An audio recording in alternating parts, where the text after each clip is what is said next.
Hello students of class 9th. Now let's move on to part number 5th of our chapter Story of Village Palampur.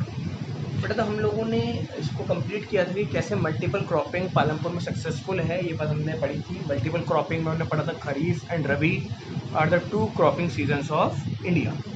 Now next thing we have to understand is the traditional farming methods and the modern farming methods. इन दोनों के पीछे का difference पढ़ना है हमको। तो देखिए ट्रेडिशनल मतलब क्या होता है, ओल्ड है ना, पुराना। मॉडर्न मतलब न्यू, नया, ठीक है।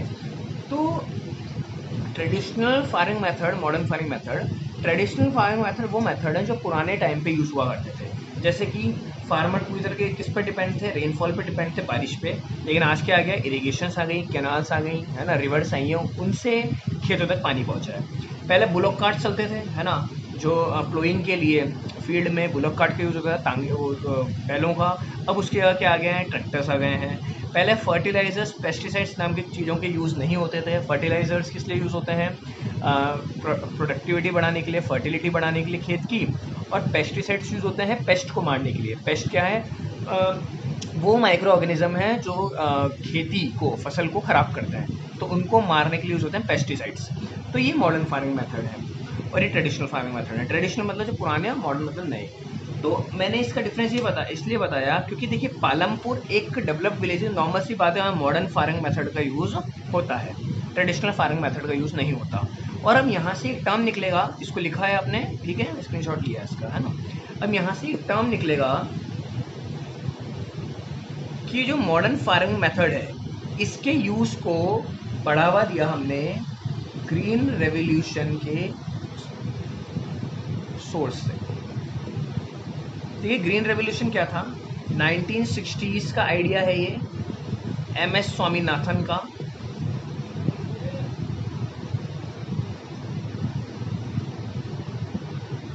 MS स्वामीनाथन एक इंडियन साइंटिस्ट थे जिन्होंने गवर्नमेंट को आइडिया दिया ग्रीन रेवोल्यूशन का 1960s में।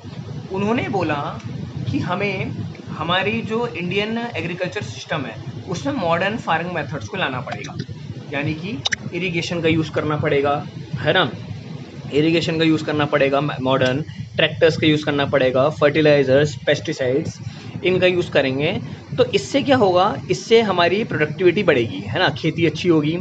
और खेती अच्छी होगी तो किसानों की आय बढ़ेगी। वीट, राइस जैसी चीज़ों में हम लोग आगे बढ़ेंगे। हमें जो आज हम वीट, राइस जैसी जो चीज़ें हैं वो दूसरे देशों से मंगानी पड़ती हैं, वो नहीं मंगानी पड़ेंगी। हम खुद के लिए सेल्फ सफिशिएंट होंगे, वीट राइस को इतने लेवल पर उगा सकेंगे कि हम खुद भी खाएं, प्लस अगर हमें बेचने की बात आए तो विदेश में भी उसको बेच सकें। यह आइडिया MS स्वामीनाथन ने दिया गवर्नमेंट को। फिर गवर्नमेंट ने इसको इम्प्लीमेंट किया तो ये सक्सेसफुल रहा आइडिया पूरी तरीके से। इन चीज़ों का यूज़ करके खासकर नॉर्थ इंडिया में, यूपी में, पंजाब में, हरियाणा, राजस्थान, दिल्ली, इन जगह पे फार्मर्स की प्रोडक्टिविटी बढ़ी। फार्मर्स ने देखा कि इन सब चीज़ों का, मॉडर्न फार्मिंग मेथड का यूज़ करके उन्होंने किस तरीके से फर्टिलिटी को बढ़ाया फील्ड की, और प्रोडक्शन को 2 गुना 3 गुना करा। और ये एक पॉजिटिव इफेक्ट इसका ये भी रहा कि बिल्कुल सही बात निकली MS स्वामीनाथन की कि जो ये वीट राइस जैसी हमारी बेसिक सुविधाएं थी, इनके लिए आज हम किसी देश पे डिपेंड नहीं हैं। हम सेल्फ सफिशिएंट हैं, खुद उगाते हैं, उसको देश में पूरा करते हैं, और फ्री में भी गरीबों को अनाज बढ़ता है। बाकी बचने के बाद गवर्नमेंट के गोदामों में पड़ा होता है, कितना हम एक्सपोर्ट भी करते हैं। तो ये सब चीज़ें कब आई, मॉडर्न फार्मिंग मेथड आने के बाद, और मेनली ग्रीन रेवोल्यूशन आने के बाद, है ना। ग्रीन रेवोल्यूशन बहुत इंपॉर्टेंट टॉपिक है इकोनॉमिक्स का, जैसे वो रबी और खरीफ था। ये ऐसे टॉपिक होते हैं जो हर क्लास में रिपीट होते हैं, प्लस ठीक है एग्जाम के हिसाब से तो आपको पढ़ने ही है, प्लस लाइफ में भी आपको ये चीज़ें याद होनी चाहिए कि ऐसी चीज़ें भी इंडिया में हुई थी, इंडियन हिस्ट्री में हुई थी ग्रीन रेवोल्यूशन जैसी। तो ये तो पॉजिटिव इम्पैक्ट हुए इसके, ग्रीन रेवोल्यूशन के, कि हमने वीट और राइस अच्छी तरह उगाए, प्रोडक्टिविटी भी बढ़ी, और हमारा जो सेल्फ सफिशिएंट हम हो गए, है ना। वीट एंड राइस आज हमने इतने उगा लिए कि हम किसी दूसरे देश पे डिपेंड नहीं है, सेल्फ डिपेंड है, खुद पे डिपेंड है। अब क्या होगा इसमें आप लोगों का, अच्छा एक मैं आपको यहाँ पे एक और चीज़ बतानी थी मुझे, एक सेकेंड, ठीक है। विल द लैंड सस्टेन पढ़ना है अब तो हमें, पेज नंबर 5 पे है आपका टॉपिक। उससे पहले यहाँ पे एक सीड्स भी का भी नाम आया जिक्र। नए तरह के सीड्स भी यूज हुए, दैट इज HYV सीड्स, है ना, इनका भी यूज हुआ। फुल फॉर्म है high yielding variety seeds. High yielding variety seeds, HYV seeds का भी यूज़ हुआ। जो मैंने पहले चीज़ें लिखी थी उसके अलावा ये थोड़ा अलग था, इस वजह से मैंने उसको अलग से बताया कि HYV सीड्स का भी यूज़ हुआ, हाई यील्डिंग वैरायटी सीड्स, और उसकी वजह से प्रोडक्टिविटी बढ़ी।